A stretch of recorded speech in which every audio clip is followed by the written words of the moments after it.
Hi guys, this is my update for my gold butterfly.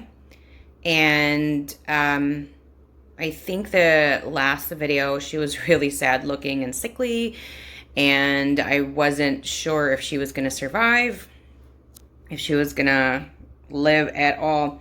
It's been a few months since then, and this is what she looks like now, and I'm going to do a close-up right here. So this is new growth right here. This wasn't here before. I'm assuming from this, because it's the only spot it would get it from.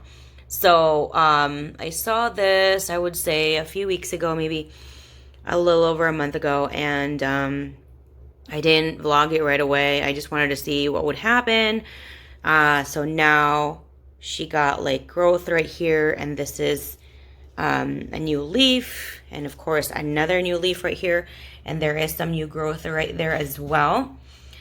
So initially I was thinking when I did the clippings to save the broken parts, I was gonna just make this fuller, but I'm waiting for that, if there's gonna be more growth for that, and I could just pop it back like over here, maybe to make it fuller, but I don't know yet. I haven't made that decision yet. And there's another new growth right there. Another new baby leaf coming out, and this was new too. And let me just do the close-up for that. So that's right here is the new growth right there, and this is a new leaf. It did take, I would say, a few months for this to start having like the new growth, especially from the dirt. That's actually a very, very good sign. That just means your plant is procreating from the root system itself, not just from above. That is better than it just growing from above. And this is a very viney plant. I didn't really know much about any gold butterfly from the Syngonium family.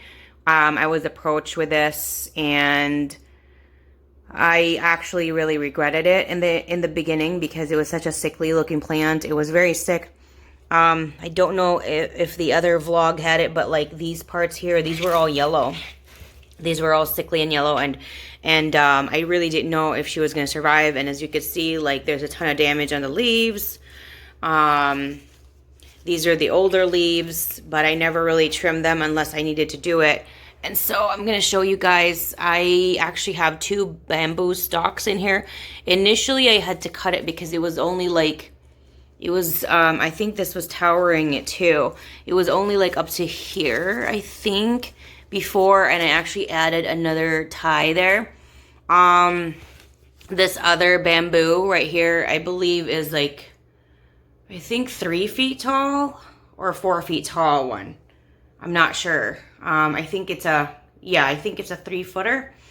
I actually added that, I would say about 2 weeks ago. I was having, when it was just out of nowhere, she just grew like from here kind of area, and she just, within, I would say, a week or two, she just grew from like here to all the way up here. And I do attest to that on how I have been really nurturing her and caring for her and things like that. And she was sitting downstairs on an east-facing window. I just moved her on the 2nd floor and an east-facing window as well, because she was in the bottom part of a shelf, which was kind of a darker part of the shelf, and the window itself, there was just an obstruction because the light was coming from the side, and there were some plants, and of course the shelf itself, and it was kind of lower in the bottom. But she did overgrow that really quickly, so I had to take her out, and I put it on there. And I remember adding it on there, I was like freaking out and stressed out, because I really didn't think, she would thrive this quickly and this fast. I do attribute it with everything that I do, provide for her, which is the right environment, and of course everything that I do provide for her every time I water. She sits in an 8-inch pot. This is a Schultz potting soil. And everything that I have watered with her Every time I do water her will be linked down in the description section, just like all my social media accounts. And of course, I hope you enjoyed this vlog. You're going to hit the like, subscribe, and of course the bell so you're notified every single time I do upload a new video. So here she is. Whoops. Here she is. And I think it's because of the nutrients that I do provide that I do have like a ton of aerial roots every time.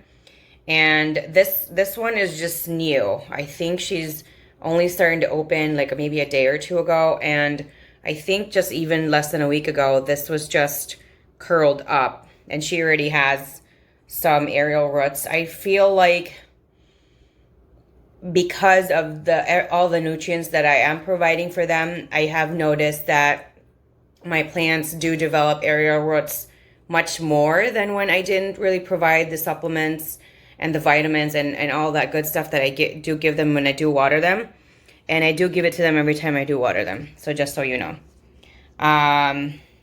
From what I've noticed, the more light this particular plant gets, the leaves tend to bleach out. It will be more like this color, but more like the rest of the leaf.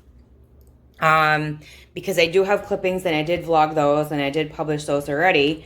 So if you want to check those out, you can see the difference in the color of the leaves. But also, like right here, I've noticed that also the younger leaves also tend to be more bleached than they do have color like this. This was definitely one of the older leaves that it came with. Every single leaf that has any kind of damage, maybe like a brown speck like this, that was before I got the plant. And I just love the new growth like that. And I don't know, am I the only weirdo that does this when there's like a new sheath in any plant that I have, a new growth? I like doing that. I don't know, it's soothing for me. I really love it. I don't know what it is, but I really, really love it. And I think there are a few people that do that as well. Like every time I see like a new growth, I always gotta either like do this, or like if it's mine and I'm just at home, I'll just do this. But if if it's not my plant and I just see it, I'll just randomly do that. I don't know what it is, but I love it. I love doing that. So here's the thing. If you want to propagate this particular plant, like a Syngonium or Syngonium gold butterfly, you have to cut, this is a node, so it has to be below the node. What I usually do is I cut further down just so there's a lot more give when I do put it in coco coir, because that is my preferred medium. A lot of times I do that, and a lot of times after that I do trim it all the way down. And the reason I do that is that this part is going to be kind of wilty and there's not going to be much out of there. And I feel like it's just draining the plant because it's excess. So what I do is I will usually try to cut it close to here to kind of encourage more growth. And it doesn't keep trying to repair that part, because that's what plants always do. When you break a part of it, it's trying to repair that as much as they can. And for me, it just drains the plant itself. And that's how you can have like a really tired, like sickly plant because of that. So that's what I've just learned, and that's what I try to do every time. I feel like for whatever reason, this particular variety, it just grows like a vine. I would recommend you stake it, because if you don't, it can become a little heavy and it can break, and you don't want to do that. So you can either trellis it or stake it. It definitely can't do what a Tradescantia or a Wandering Jew does, or a Pothos, or a Philodendron scandens in that sense, because those can actually be okay without any staking or a trellis, but this will not. This will definitely break. So I would suggest once it kind of grows about 2 feet tall, or maybe even over a foot, and you want to be proactive, I would say get like a really tall stake in there.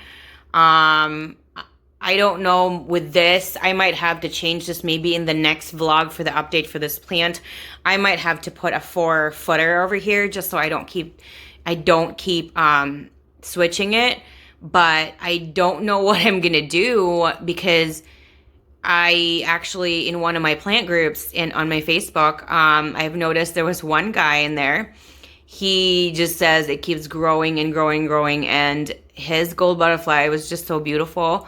But I'm kind of worried, like, if it grows the way it's doing right now, and I really don't want to propagate it anymore because it grows so much, and I don't know if I want to have so many of this kind of variety that I don't know how to stake it anymore. You know what I mean? Maybe I'll just like arch it, but that can break. So I don't know. I'm going to have to experiment that and update my vlog for this particular plant. But for right now, I'm probably just going to purchase like a 5-footer, maybe a 4-footer or a 5-footer bamboo. And just kind of do that. Again, I haven't really decided if I'm going to add 1 or 2 clippings here that will be rooted. We shall see if that is going to happen, and obviously that's going to be the next vlog. For right now, if you have any questions, comments, suggestions, if there's anything that you guys I didn't really mention. So the light that I use, this is directly now in front of an east-facing window. I water her once a week. I water her enough that the saucer, I just watered her a few hours ago, and the saucer should be dry, is always what I try to do. It's just, I prefer, that's my preference. Other people have different preferences, and if it does go through, it's not really a bad thing, but there are certain plants that don't really like, sitting in water, so you have to take that away and drain it, obviously. But for me, I don't like to move my plants unless I'm rotating them. So, and also when you add more volume to the water, you also have to adjust the frequency. For me, I don't really mind having to more frequently water them. And yeah, I don't really mind doing that, and then having the less volume. I don't mind. And I do have about, I think my total today was about 150 plants. So it's a lot. And there are some days that I'm watering like 60 plants, but there are some days that I'm watering like 5 or 10. So this is what she looks like. And I will link down below what I have been feeding her as usual, what kind of medium I use, where you can get the bamboo stakes, all that good stuff. So if there's anything else that I might have forgotten to mention, let me know down in the comment section. I love hearing from you guys all the time. If you want to talk about this particular plant or Syngoniums itself, I love Syngoniums. They're my favorite plant currently still. And it's just because there's so many different varieties and they're very, very easy to care for. Let me know down below. I love hearing from you guys all the time. Anything else, if you just want to talk about gardening or house plants or anything to do with any of that, let me know down in the comment section. Thank you guys so much, and I'll see you guys again next time. Bye.